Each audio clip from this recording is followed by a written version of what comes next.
I use the term Platonic era. Does anybody know what the Platonic era is?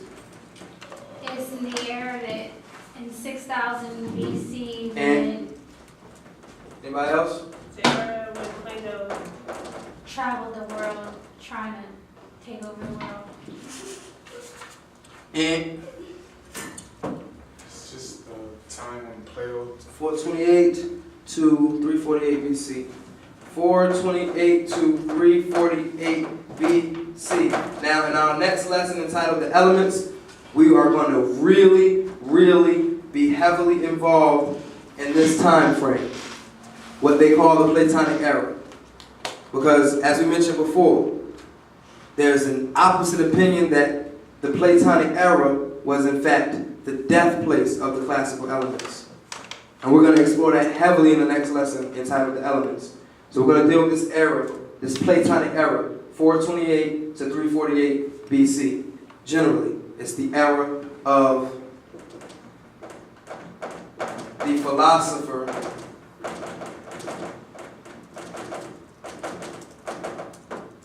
Plato. It's the era of the philosopher named Plato, the Platonic era. And you'll find that this is where Western civilization gained its religion, its science, its natural philosophy, its so-called, what they call now, chemistry. It developed everything during this era. Western civilization developed everything during that era. And it just so happened to be when they were allowed to live freely in northern Kenya that this took place. We're going to explore that way more heavily in the next lesson. Yeah. And finally, Western philosophy. I know you're ready to go, Brother Uriah. I'm holding you. No, Time. You're good. Western philosophy. That is philosophy from, what do we have here? I'm not going to get that technical. That's philosophy from, Is I this wrote, bothering anybody? no, it's okay. Because I need that fresh air. That's why I keep walking around. It's philosophy from the Western Hemisphere.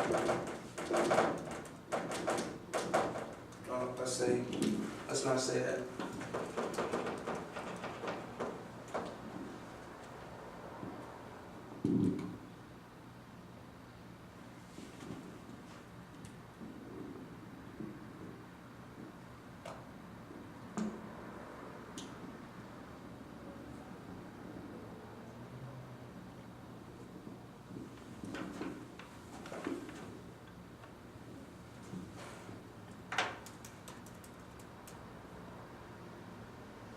There's a really long definition. I don't know why I even typed this long definition.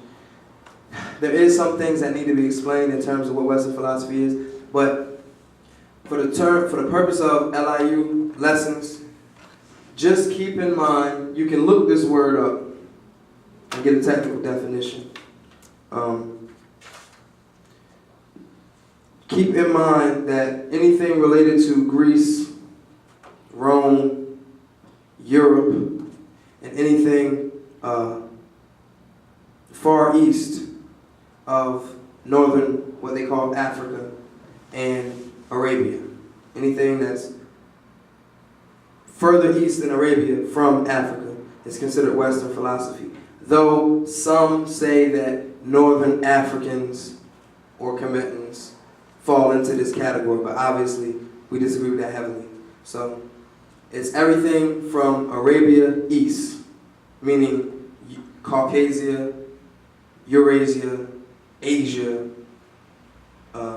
Europe, in that world. It's called Western philosophy because if you were to travel west off of the coast of Africa, eventually you would hit those areas. I'm assuming. Generally, it makes reference to the opposite of the philosophy of indigenous people. Okay? Pretty much the philosophy opposite of indigenous people.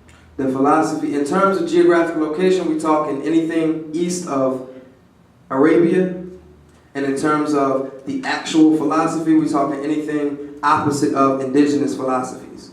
Like, for instance, indigenous people believe in the constellations. Indigenous people are the people who came up with the science of astrology. Indigenous people are typically called savages and pagans by the Western world. So a good guide for you, if you want to know whether an individual is of a Western philosophical background or Eastern philosophical background, look at his opinion towards indigenous people or brown-skinned people. And you'll find if his opinion towards brown-skinned people is unfavorable, then his philosophical orientation is Western. If you find that his position towards indigenous people is favorable, then his philosophical orientation is probably Eastern. Okay?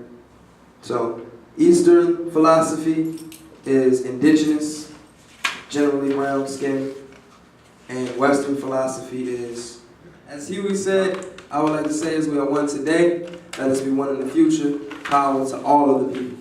Power. Would you like Justice?